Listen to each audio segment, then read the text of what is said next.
Okay, welcome to George Lyle, who's a candidate for West Lafayette Community School Corporation School Board. And George, would you like to introduce yourself to your voters? Sure. Yeah, my name is George Lyle. I currently work at Purdue in a couple of different capacities. I work in the IT security office, but I am also a special counsel to the Office of Legal Counsel. I have two kids at the schools, one in third grade and one in the new pilot pre-K program. And, I've been telling people this story because it's very cute, but it's a good day and a good feeling when you take your kid to the brand new pre-K. And the night she comes home, she looked at us and she said, "Do I get to go back?" So, that alone tells me that they're doing a pretty good job. Okay. Um, I want to ask you about what you see as the role of the school board in the functioning of a school district.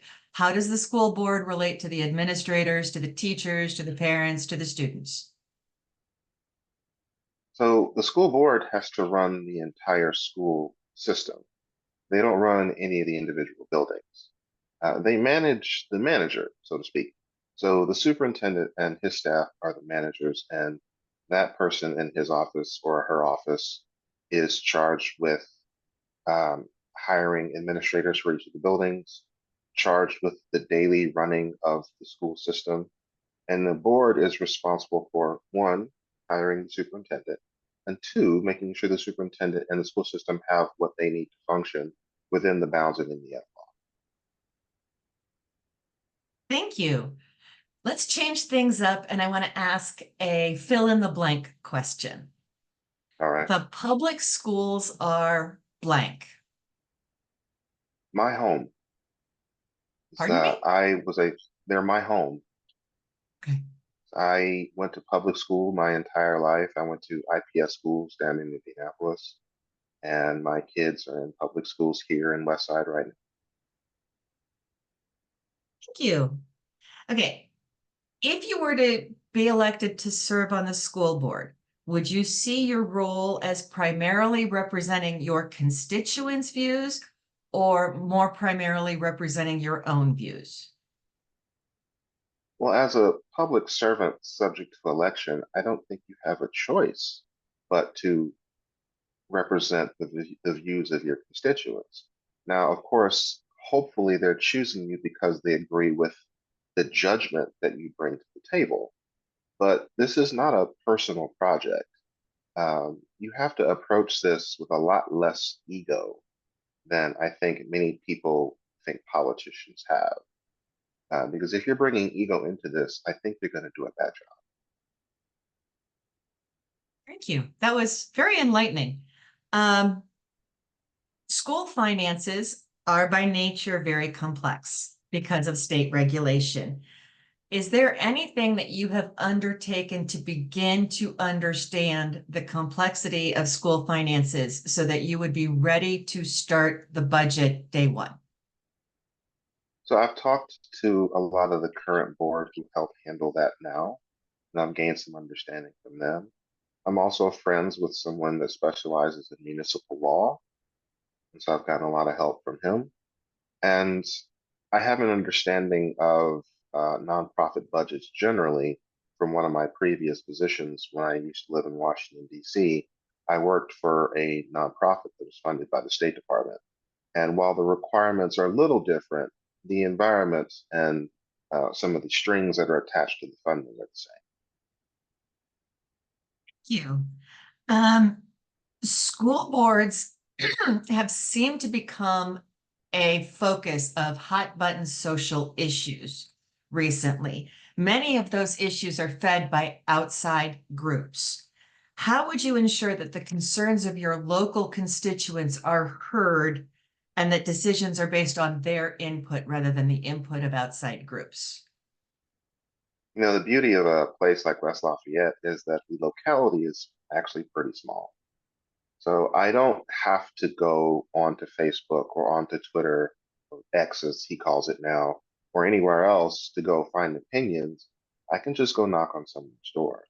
I can just decide to have a meeting in the park or one of the community rooms and ask people, in real time what they're thinking about.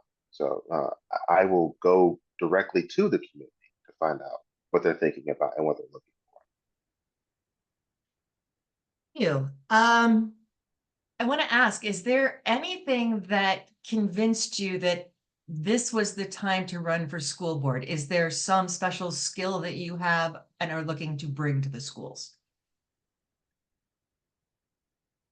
It's actually something I never thought about.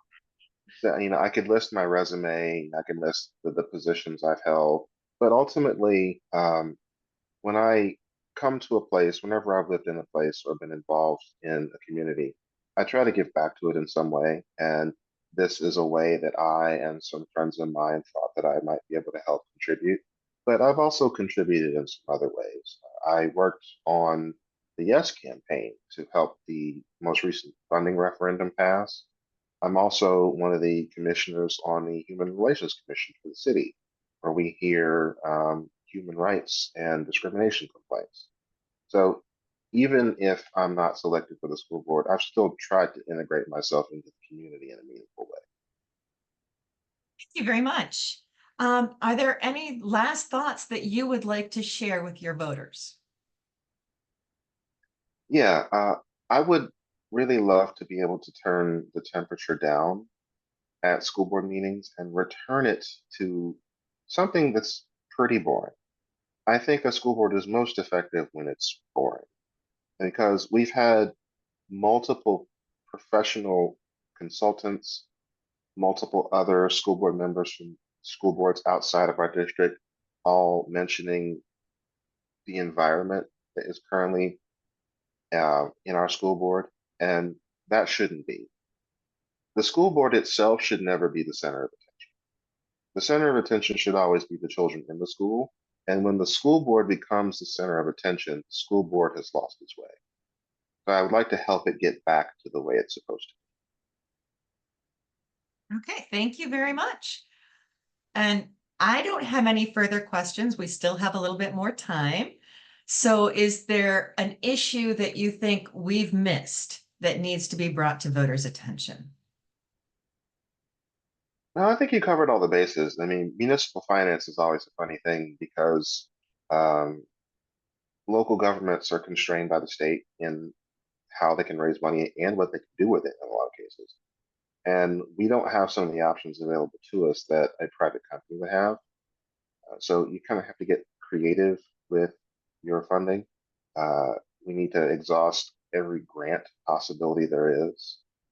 We need to see about getting sponsorships in the community, see about getting higher corporate donations to the West Lafayette Education Foundation. It's a foundation that was specifically set up for the benefit of money, even though it's allocated to particular purposes. The number of purposes that money can be allocated to is a lot higher and a lot freer than the money that comes from the state. Thank you very much for your time, Mr. Lyle. I have really enjoyed Oh, no talking to you. problem.